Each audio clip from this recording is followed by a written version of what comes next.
Durant cette vidéo, nous visiterons le nord de l'Autriche, Melk, Hallstatt, Salzbourg, Innsbruck et des mines de sel ou d'argent. Nous parcourrons les routes du Konnertal ou de la Silvretta et vous aurez le scoop de voir la Porsche 992 ST en essai ainsi que de vivre le crash de mon drone. Le monastère de Melk, inscrit au patrimoine de l'UNESCO qui domine le Danube, est à l'origine un château du Xe siècle transformé par des bénédictins en monastère fortifié. Sa baroquisation a été menée entre 1702 et 1726. La visite ne concerne qu'une infime partie de ce bâtiment. C'est sa bibliothèque qui contient plus de 100 000 ouvrages et son abbatiale qui font sa renommée.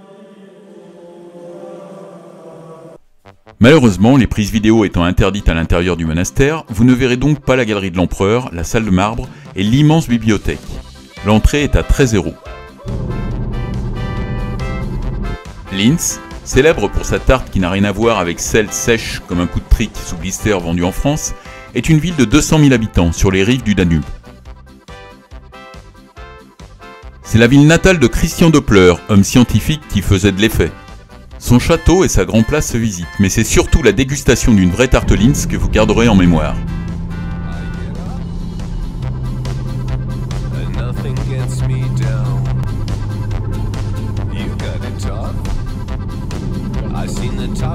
En soirée, nous arrivons à Obertraum, à proximité d'Hallstatt, ce qui nous permettra d'être tôt le matin à Hallstatt.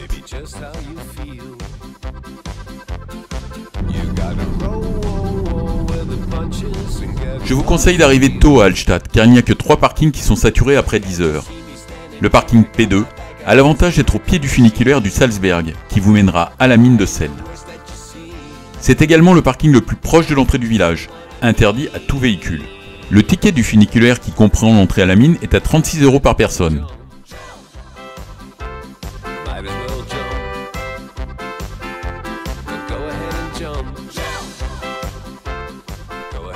À l'arrivée du funiculaire, vous aurez une vue à 180 degrés sur le lac, grâce à la terrasse le surplombant. Puis, via un chemin qui retrace le passé archéologique d'une civilisation vieille de 5 millénaires, ayant donné le nom au village, vous accéderez à la mine de sel. À la mine, la plus vieille mine de sel d'Europe, vous revêtirez le costume du mineur touristique. Celui du guide est orné de 29 boutons en l'honneur de Sainte Barbara, décapitée le jour de ses 29 ans. Vous marcherez dans les galeries à 8 degrés Celsius, mais surtout vous prendrez les 2 grands toboggans pour accéder au cœur de la montagne.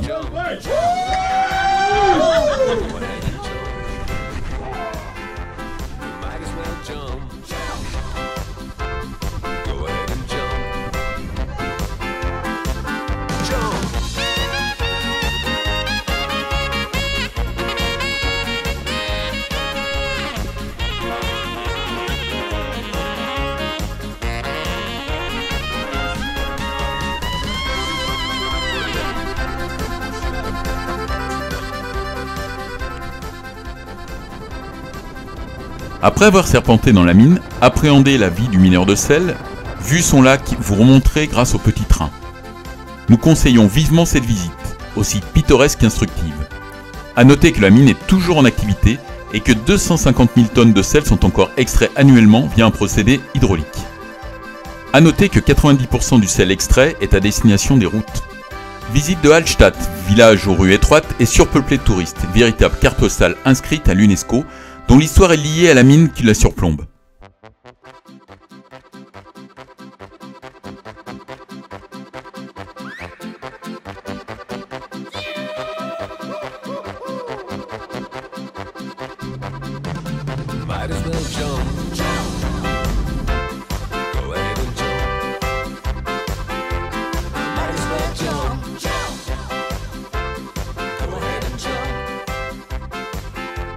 Arrivé à Salzbourg, la plus italienne des cités autrichiennes, ville de Mozart.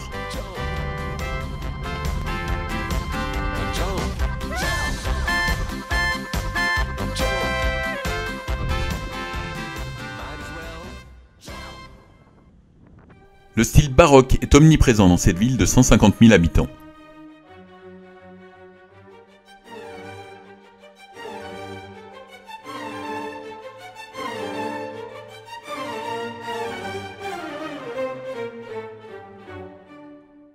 La forteresse de Hohensalzbourg, ancienne demeure des princes archevêques, domine la ville de toute sa puissance.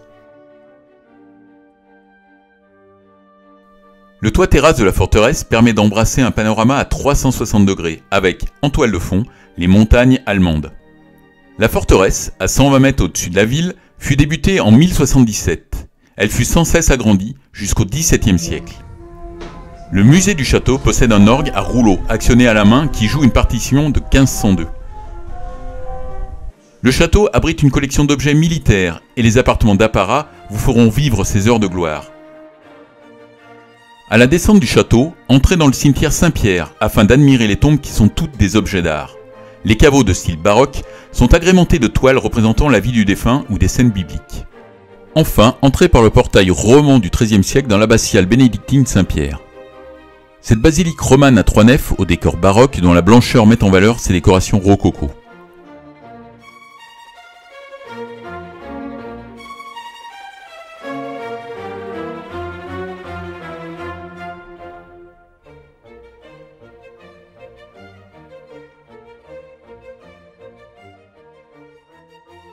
Déambulez dans le cimetière Saint-Sébastien du XVIIe siècle, aménagé à la manière d'un camposanto italien. A noter qu'il contient les tombes des parents de Mozart. Visitez enfin l'église musée de Sainte-Trinité et son absence de chaleur.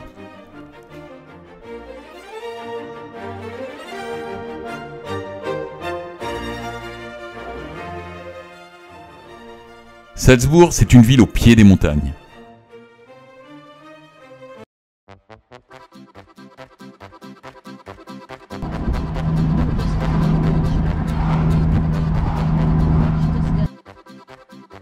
Passage éclair en Allemagne pour revenir tout aussi vite en Autriche afin de visiter la mine d'argent de Schwarz dont l'entrée est à 18 €.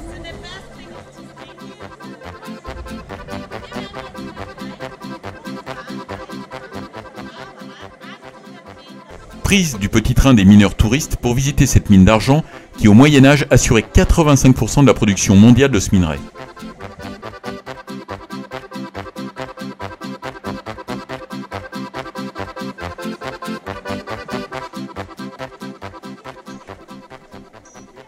Nous découvrons à 12 degrés, et une granularité importante, un espace immense à l'image de ces trous à godets d'une dizaine de mètres de diamètre qui servaient à assécher la mine.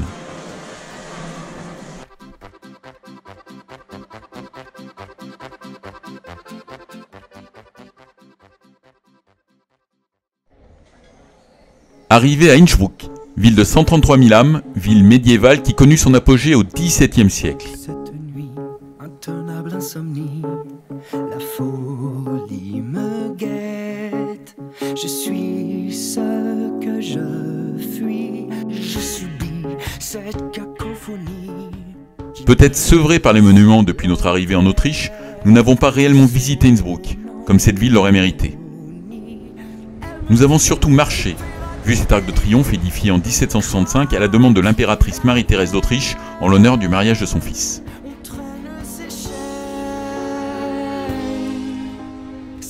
Vue du petit toit d'or de 1500 symbolisant la puissance des Habsbourg et de l'Empire austro-hongrois.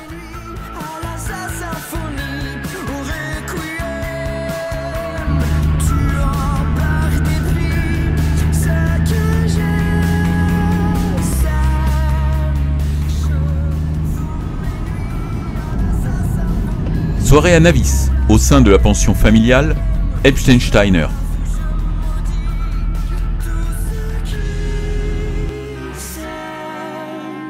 L'ennemi tapis dans mon esprit, faites mes défaites, sans répit me défie.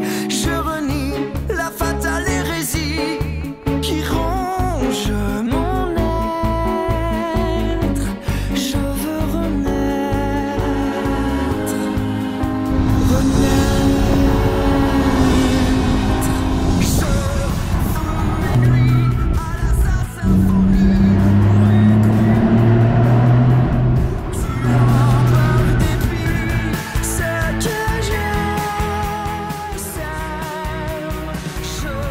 La très belle route de montagne SS44 nous permet de nous rendre au col de la Joffaine et du Giovo à 2094 mètres d'altitude. Ce col relie les vallées italiennes Passerias à Lisarco. Ce fut la voie préférée des Romains pour accéder au Brenner.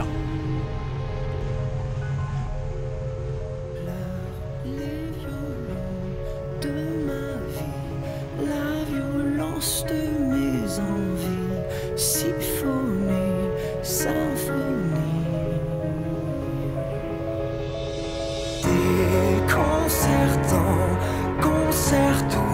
Je joue sans toucher le bout. Mon talent sonne faux. Je noie mon ennui dans la mélomanie. Je tue ma phobie dans la Puis, direction du col du Rombo, avec toujours la très belle route de montagne à péage construite en 1930 par les Italiens et entre 1955 et 59 côté autrichien.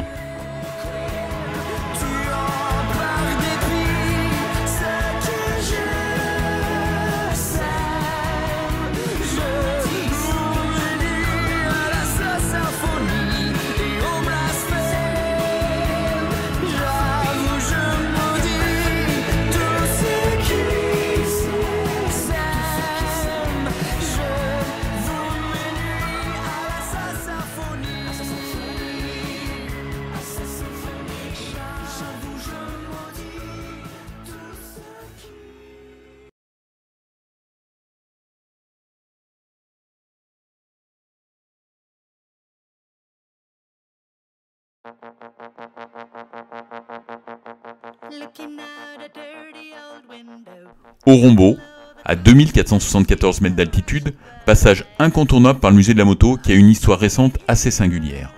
Le musée a été ravagé par un incendie d'origine électrique le 17 janvier 2021, consumant les 200 motos de collection et quelques automobiles dont des Bugatti qui étaient exposés. Je ne m'attendais donc pas à trouver ce musée ressuscité tel un phénix. En moins de 10 mois, ce musée privé des frères jumeaux Scheiber fut entièrement reconstruit et présente aujourd'hui une collection de 450 machines d'exception de 1885 à 2021. Quelques voitures sont également de la partie, et le prix de l'entrée est à 17 €. La collection a été reconstituée grâce aux prêts de collectionneurs privés, dont Mark Huffman, propriétaire de Brooks Superior.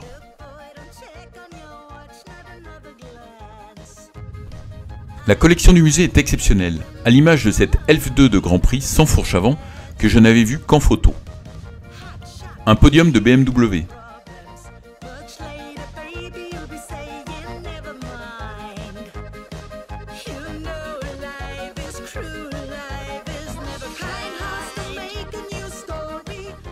Des Indians.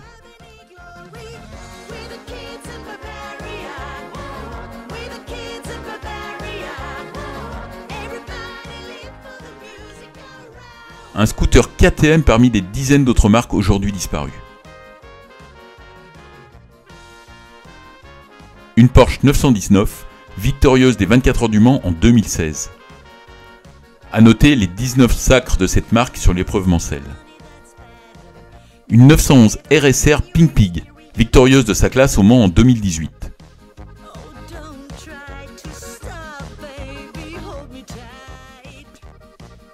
Des microcars. Des italiennes.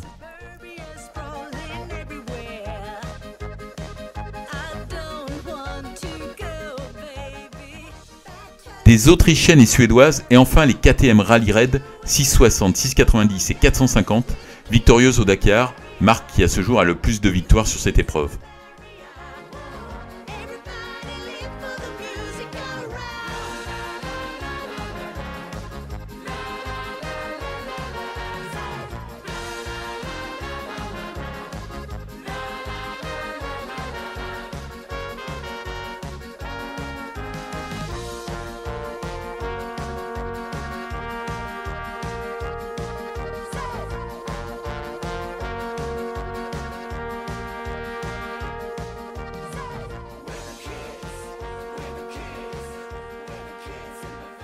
En fin de journée, arrivé à la pension Falcus à Kauns, à noter l'ibex pendu en décoration à la fenêtre de cette maison. Cette pension familiale possède un restaurant dans un champ attenant où vous pourrez déguster une excellente daube de cerf ou un goulash maison. La journée des surprises. Non, c'est pas en raison de la beauté du site, mais les essais Porsche de la prochaine 992 ST et d'un modèle que nous n'avons pu déterminer, et le crash de notre drone sur le glacier.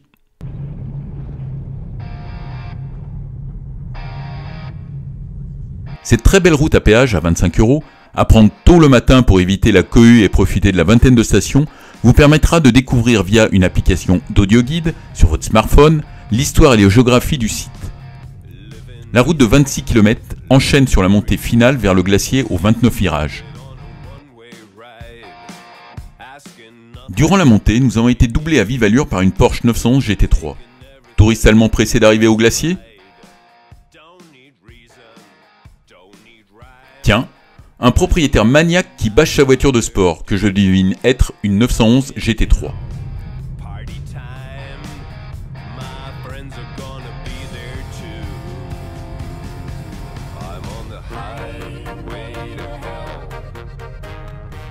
Arrivé sur le parking, c'est un club de maniaques monomarques ou une marque en essai qui ne souhaite pas exposer ses véhicules à la vue de tous.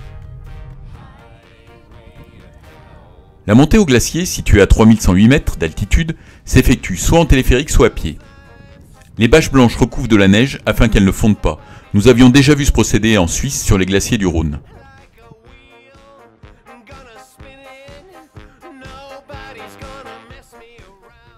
Le glacier du Weibsee-Werner a la particularité d'être à la frontière entre l'Italie et l'Autriche. Ainsi, à cheval sur la ligne tracée au sol, vous aurez un pied dans chaque pays.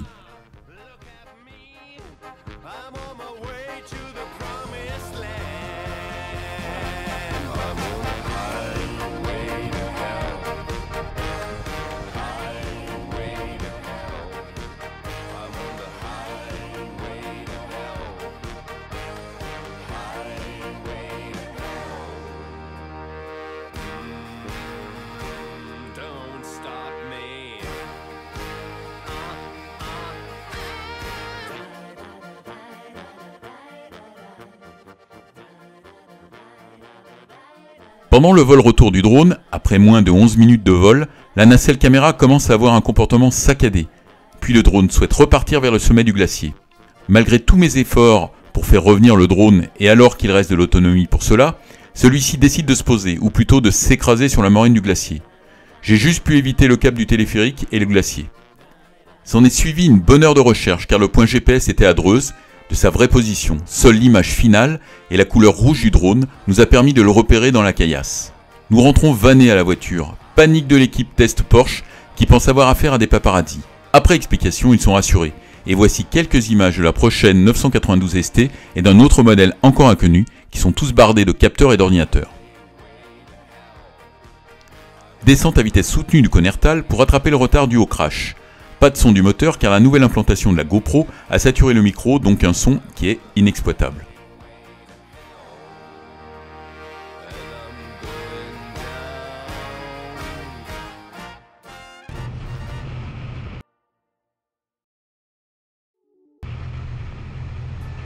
La route à péage de la Silvretta, ce sont les Highlands au pays de Heidi.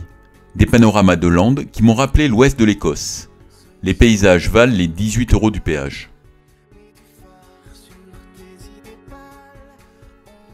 Le Piesbrune domine cette route de haute montagne assez atypique de 22 km, qui culmine à 2032 mètres au niveau du lac. Test du drone après réparation des hélices et d'une nouvelle batterie. Celle du Konnertal est définitivement morte.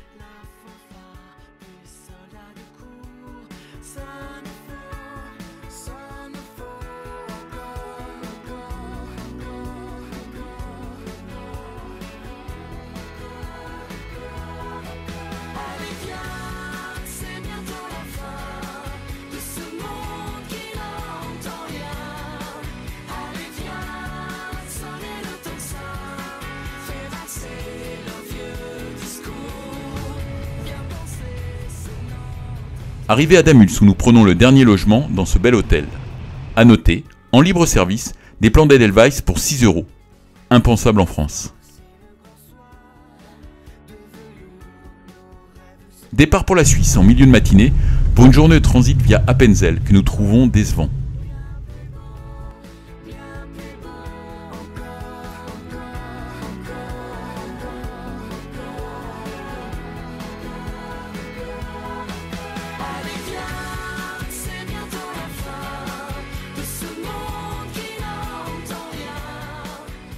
Un radar mobile en Suisse, j'avais oublié.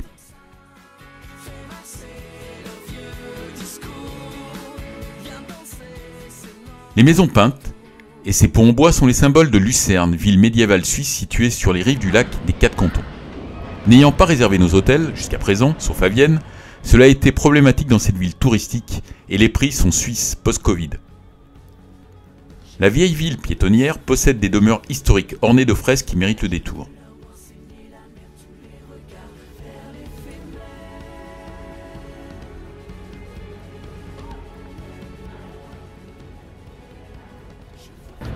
Le Spreuerbrücke est un pont qui date de 1408 et qui était le seul endroit où il était permis de jeter l'ivraie, d'où son nom Spreu, ivraie en allemand. Ce pont en bois, considéré comme le plus ancien d'Europe de ce type, est décoré de 67 panneaux en bois, peints, datant pour certains du XVIIe siècle. Et il possède en son milieu une chapelle qui malheureusement ne se visite pas.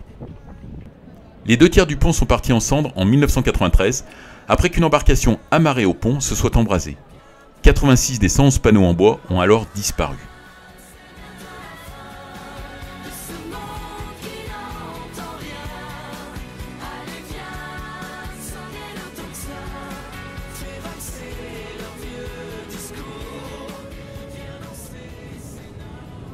Le deuxième pont en bois, surnommé Nadelsveer, domine le barrage à aiguilles constitué d'aiguilles en bois que l'on ajoute ou retire, permettant de réguler la rivière.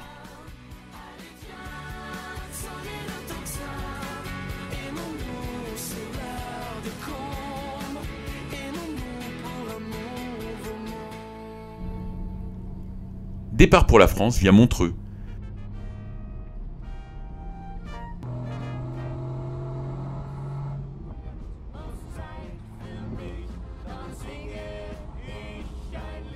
Sur les rives du lac Léman, cette ville très touristique, connue pour son festival, fut la villégiature de Charlie Chaplin, alias Charlot, et de Freddie Mercury, chanteur du groupe Queen. Ceci clôt notre escapade en Italie, Autriche et Suisse, sur un peu moins de 3 semaines et 4500 km. Ce voyage mêla histoire, gastronomie, culture et plaisir de conduite sur des routes extraordinaires.